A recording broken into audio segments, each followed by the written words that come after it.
Alright guys, round 3. Just got our gasket kit in the mail here today, so we're going to get started tonight. Pretty much we're building an engine from scratch. We are starting with 2 bare cases, and we're going to pick the best of each component, and we're going to put this 350X back together. I'm not going to be in a hurry. I'm not going to try to rush through this. I'm going to film as much of it as I can. I want to share it with you, maybe give you some pointers along the way. Anything I may run across that stands out to me. But basically what we have is we have 2 1985 Honda 350X engines, lower ends. We're missing the top half of one of the engines. That's how I got it. That's how I acquired it. And basically the kickstart problem was what's plagued this bike for me. It was so hard I couldn't kick it, and we've established that it's not the decompression system, it's something in the transmission. I'm hoping to leave those problems behind and not use the transmission from my original engine. We're going to double down on that, and we're not going to use my original interior cases, the 2 center halves. We will probably be using my 2 outer halves, but not the 2 inside pieces. So what we have here is we have our 2 engines tore down. I just kind of laid everything out in sets, and that way I could go through and kind of pick and choose. Everything's clean and pretty much ready to start going back together.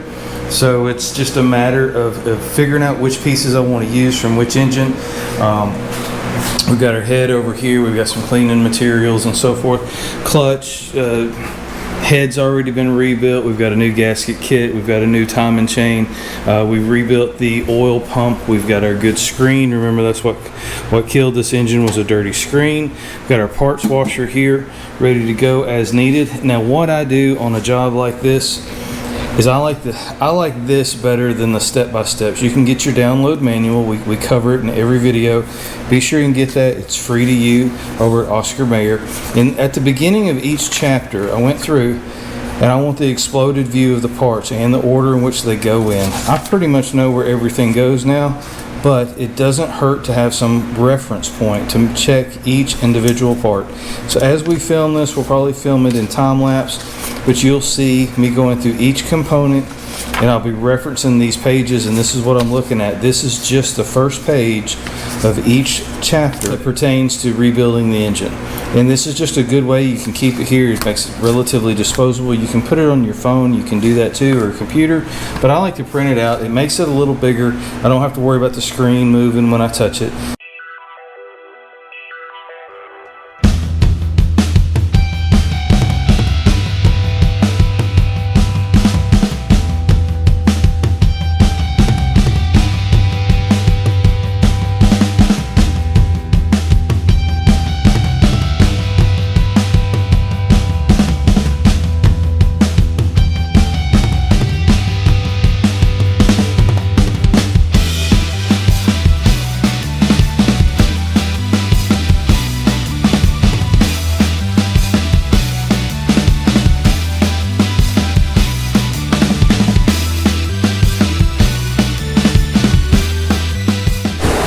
Alright guys, one of the most important things you can look at when you're in here is this hash mark here on the balancer, and there's a timing mark here on the flywheel, and those 2 must align when they come together. See how this line and that line registers together? That's the most important thing. That's your balancer basically for your engine, and that's what keeps it in balance. And it's timed by this gear down here on the bottom. And there's another corresponding gear on the inside or the bottom side of this crank rod assembly. Other than that, everything's ready. I know y'all saw me use some Honda Bond and somebody's mad, but I don't want any leaks. And so we're going to make sure that this gasket, which that's the new gasket we were waiting on, this gasket's not going to move on us. It's a very, very light coat, as you can tell. I just smeared it on with my finger. It's not globbed on anywhere. I'm probably going to even knock some of that down a little bit. I just want enough on there to keep the gasket in place, and if there's any imperfections in the surface of the 2 cases, that Honda Bond will actually fill that and level that surface out a little bit and make sure we don't have a leak. I do not want to go through all of this and then have a leak this far down in the engine. An outside cover is one thing, but this particular splitting the case, you only want to do it once.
So one of the big problems I had with this bike is I couldn't kick it over. That really was the biggest problem.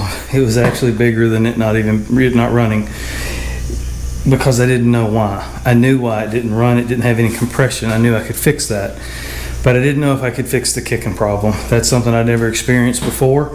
I did a lot of searching online. I couldn't find anybody else experiencing a troubled kicker or hard kicker or anything. A lot of decompression talk on the forums, a lot of too much compression, bent rods, and all that kind of stuff. But nothing about a tough kicker or a hard kicker or too hard to kick. And like I told you before, this is the third video on this bike, and y'all ain't heard it run yet. I think I think we're gonna do it. Let's find out. It's not ready to run yet. There's no carb on it. We're still missing exhaust and a few odds and ends, but the motor is mounted in the frame. I think it's safe to kick it over at this point, and test it and see, did we fix it? The plug's in it, so it's making all the compression that it's going to. The carb is not on it, so it's it's got plenty of air to take in with no exhaust. There's no obstruction there. So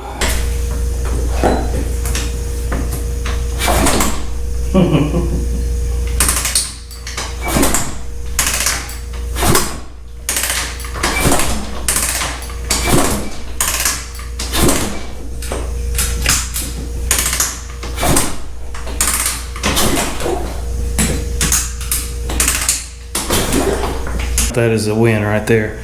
So I got to pick up some more hardware tomorrow, and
decided not to take it out. Wow, that's a good little shakedown run. She's idling perfect. I haven't made a single adjustment to that carburetor, Curtie. You did a great job on it. I mean, it's right there. I mean, haven't touched it at all. It got a little kink in my fuel line. I got to fix that. I think my kicker is one tooth off. I think it should be indexed another probably tooth forward. And I spilled some oil on this header wrap. I wouldn't recommend the header wrap, but it came this way, so I just left it. But as you see, it absorbs oil and then it cooks off.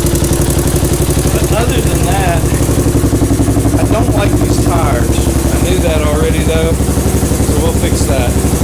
I really like a smaller tire. This is a 22. I like a 20, or these 24s. Yeah, these are 22s. They're just a little too grippy. But, wow. That's good. That was a 1-2 shift and a 2-3 shift. Man, she is purring like a kitten. Look at that. You can't ask for nothing no better than that right out of the box. So now, LED headlights. I get a ton of comments on these. These aren't special, y'all. These are backup reverse lights from a semi-truck. They're 3x5. I put them behind the original housing. I did not cut the original housing, but nothing to them. Not even fancy, but I like them. High-low, and they are wicked bright at night. I'll show them to you. But yeah, wow. I got the fan on it here just because it's idling, get that smoke from that oil on that header wrap out of here. So that is great. That's how you want to finish a product right there, a project right there. But like with any motor build, now's the time to get it warm, get all the juices flowing in it, and now tear it down. No, I'm just kidding. We do want to dump the oil, we want to pull the filter, and we want to make sure that everything inside is doing what it's supposed to, that we don't have any metal shavings or anything like that. So here in about another minute of it idling, I'm going to shut it down, and it should be up to the temperature then, and drain the oil and see what that looks like. But always do that. And you know, that could have been what the previous owner didn't do. Maybe he built it and sold it to me, or maybe he built it and just never flushed it. I don't know, but that dirty screen is what killed this engine originally. And it really, I should have tore it down earlier when as soon as it stopped running. But you know how the expression light gets in the way, other bikes get in the way. And so I just pushed it to the side, and I didn't go back to it like I should have, and I guess that's my fault. And but I'm glad I did. I'm glad I stuck it out and rebuilt this motor for the 3rd time. So I think the problem with that other one, I think it lies in the kickstarter assembly itself. And there it is, and there's the old transmission. So, you know, we learned a lot. I learned a ton. Maybe y'all learned something. I hope you enjoyed the video. Alright, so we're going to let it go through a heat cycle and let that heat soak is what they say, and then we'll pull the oil on it and see what it's going to look like. Hopefully, hope for the best. We got this engine, if you're not familiar with the 350X, you've got an oil filter right here, and then of course the drain plug's on the bottom, and that's why I haven't put the skid plate on. There it is. The skid plate will be going back on. But wow, that was fun. This is welcome to Florida, everybody. It's beautiful. And if you like rain, isn't the grass great? No, it really is beautiful. It's dog days of summer. It rains here. They say it's going to rain here for the next 7 days straight. Not straight, but it's going to rain at some point in time for the next 7 days. Of course, it waited till I got off work today to start raining for me. But that's how it works sometimes. But there you go, y'all. 350X Revival Part 3. I think it was almost worth the wait. I am pleased with that. That's a fun little bike right there now. It wants to pull up. It wants to rear up. Anything over half throttle, the front end just starts getting light on it, starts wanting to push and or lift. In the corners it wants to push, and that's why I don't like these tires. They're ambush tires. They're great tires. They came on the bike like you said. This bike looks exactly like, this is how I bought it. These tires grip so much on a four-wheeler maybe, but me personally, I like the back end to be loose. I like the back end to be able to slide around. I like to be able to spin the back without the fear of catching an edge. And that's just me. That's just how I ride. And that's, you know, that doesn't matter at all. But on a three-wheeler especially, catching an edge in a corner is your worst nightmare. There's really, it's either slow down or power through it. Now the 350X has enough to power through it most of the time, but I like a little bit less traction in the rear, so I know I can kick it out without having to overpower the corner. A tire that's not as grippy, you can kind of ease back on the throttle a little bit and feel that tire hook, and then you can add power or take away power to control how that tire hooks in the corner. A very aggressive tire is going to hook no matter what. And for me, I find that's less controllable. That makes me feel that it wants to catch a corner. And so I like a little bit smoother tire in the back. But neither here nor there. That is a blast. All right, so as you see, our smoke has stopped from our oil here on the, see that weather? Isn't that nice?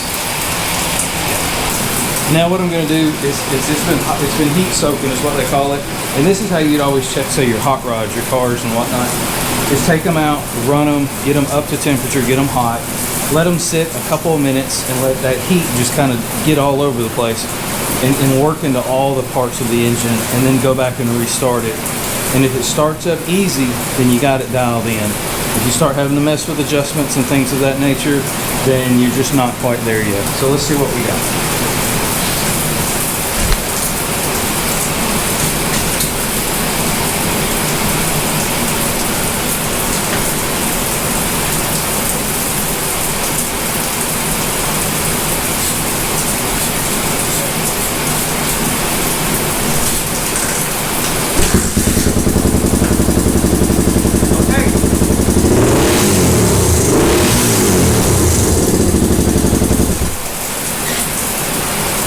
I love how this thing sounds.